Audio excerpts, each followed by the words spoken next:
తర్వాత మరుసటి రోజు 4వ తేదీ సాయంత్రం 4 గంటలకు శ్రీకాళహస్తిలో కానీ నాయుడుపేటలో ఎవరైతే కంటెస్ట్ చేస్తా ఉన్నామో ఈ 14 నియోజకవర్గాల్లో అందరూ కూడా వారి వంతు కృషి చేయాలని చెప్పి అన్నీ కూడా రాష్ట్ర వ్యాప్తంగా 21 సభలు జరుగుతాయి.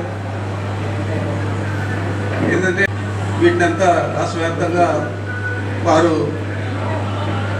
రూట్ మ్యాప్ తయారు చేసి మనం ప్రతి జిల్లాలో కూడా ఒకటి ఏర్పాటు చేసుకొని మొదటి అక్కడి నుంచి బస్సు యాత్ర మొదలై సాయంత్రం 4 గంటలకు ప్రొద్దుటూరులో సభ జరుగుతుంది. బిగనూరులోను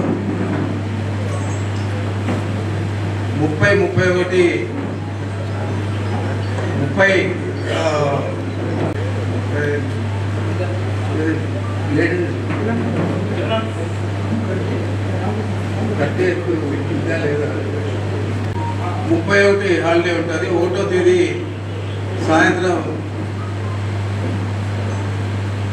కదిరి సభ ఉంటుంది.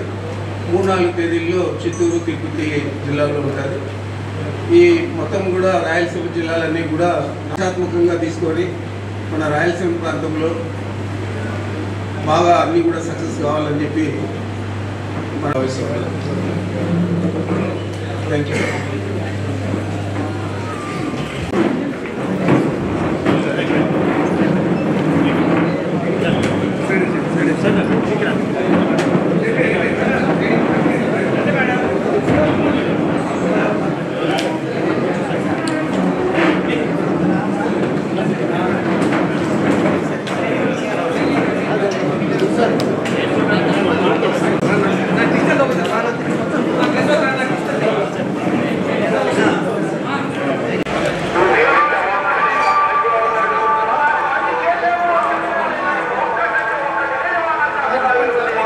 అంతా ఎప్పుడు ఎన్నికలు వస్తాయా, ఎప్పుడు జగనన్నకి ఫ్యాన్ గుర్తుకు ఓటేద్దామా అని ఎదురు చూస్తున్నారనేది రాష్ట్రమంతా జరిగిన సిద్ధం సభలతోనే పూర్తిగా అందరికీ అవగాహన అయింది. ఎందుకంటే ఆ సభల్లో మీరు చూస్తే కార్యకర్తలే కాదు, ప్రజలు కూడా, లబ్ధిదారులు కూడా ఏ విధంగా స్టార్ క్యాంపెయినర్లుగా ప్రతి నియోజకవర్గం నుంచి ఈరోజు లక్షలాది మంది వచ్చి జగనన్నతో మేమున్నాం, మేము మీ వెనుక సిద్ధంగా ఉన్నామని చెప్తుంటే నిజంగా చాలా హ్యాపీగా ఉంది. ఎందుకంటే ప్రజలకి మంచి చేయటం కోసం కష్టాలు అనుభవించి తప్పుడు కేసులు వాళ్ళు బనాయించిన చిరునవ్వుతో ముందుకు వెళ్ళి ఈరోజు ప్రజల ఆశీస్సులతో తిరుగులేని ముఖ్యమంత్రి అయిన జగన్మోహన్ రెడ్డి గారు తాను ముఖ్యమంత్రి అయిన మొదటి రోజు నుంచి ఏ విధంగా తన తండ్రి పేరు నిలబెట్టే విధంగా పరిపాలించారు పారదర్శకంగా అనేది మనం చూసాం. అందుకే ఈరోజు జగన్మోహన్ రెడ్డి గారు నేను మీ కుటుంబానికి మంచి చేశానని నమ్మితేనే నాకు ఓటేయండి అని దమ్మున్న నాయకుడిగా అడగటం జరిగింది. దేశంలో ఏ రాష్ట్రంలో ఏ ముఖ్యమంత్రి కూడా ఇంత దమ్ముగా ఎవరిని అడగలేరని కూడా ఈ సందర్భంగా తెలియజేసుకుంటున్నా. ఎందుకంటే చెప్పాడంటే చేస్తాడంతే, చేశాడు కాబట్టే ఈరోజు ధైర్యంగా అడగగలుగుతున్నారు. సో ఈరోజు ఎన్నికలు సమీపించాయి, కోడ్ వచ్చేసింది. సో జగన్మోహన్ రెడ్డి గారు 27వ తేదీ ఇడుపులపాయలో రాజశేఖర్ రెడ్డి గారికి నివాళులు అర్పించి ఆయన ఆశీస్సులతో మరి బస్సు యాత్ర స్టార్ట్ చేయబోతున్నారు. సో ప్రతి నియోజకవర్గంలో కూడా మేమంతా సిద్ధం, మా నియోజకవర్గం సిద్ధం అంటూ లీడర్సు, క్యాండిడేట్సు, ప్రజలు సిద్ధంగా ఉన్నారు. సో తిరుపతి వచ్చే లోపల మరి అందరూ కూడా సిద్ధంగా ఉండటానికి ఈరోజు మీటింగ్ పెట్టుకోవడం జరిగింది. చిత్తూరు ఆర్ పూల్తలపట్ల ఒక మీటింగు, అలాగే కాళహస్తి ఆర్ నాయుడుపేటలో ఒక మీటింగు ఈ జిల్లాకి, పాత జిల్లాకి సంబంధించి అని చెప్పడం జరిగింది. సో మా కాన్ఫరెన్స్లో అందరూ అప్పుడే రెడీగా ఉన్నారు. ఎందుకంటే మొన్నే మీరు చూశారు, లక్షలాది మంది వచ్చినా కూడా ఇంకా మమ్మల్ని పిలవలేదు, మమ్మల్ని తీసుకెళ్ళలేదని. అదేంటో కానీ ఏ సినిమా యాక్టర్కి లేని క్రేజు జగనన్నకుంది. అది రియల్ హీరో. సో ఆయన చేసిన మంచి పనులు, ఆయన చేసిన సంక్షేమం, ఆయన చేసిన డెవలప్మెంటే ఈరోజు జగనన్న వెనక మేము సిద్ధమంటూ అందరూ ముందుకొచ్చారు. సో మళ్ళీ ప్రజలకు ఏం చేయబోతున్నానో మేనిఫెస్టో రిలీజ్ చేయబోతున్నారంటే ప్రతి ఒక్కరూ ఆతృతగా ఎదురు చూస్తున్నారు. ఎందుకంటే చెప్పిన ప్రతి వాగ్దానాన్ని నెరవేర్చిన జగన్మోహన్ రెడ్డి గారు మళ్ళీ రాబోయే ఎన్నికలకి కొత్తగా ఏం చెబుతారు, ఆయన చెప్పాడంటే చేస్తాడన్న నమ్మకంతో ఎదురు చూస్తున్నారు. కానీ చంద్రబాబు నాయుడు అండ్కో ఏదైతే ఒక టీం ఉందో గత ఎన్నికల్లో మీరు చూసారు 2014లో వీళ్ళు కలిసి వచ్చారు.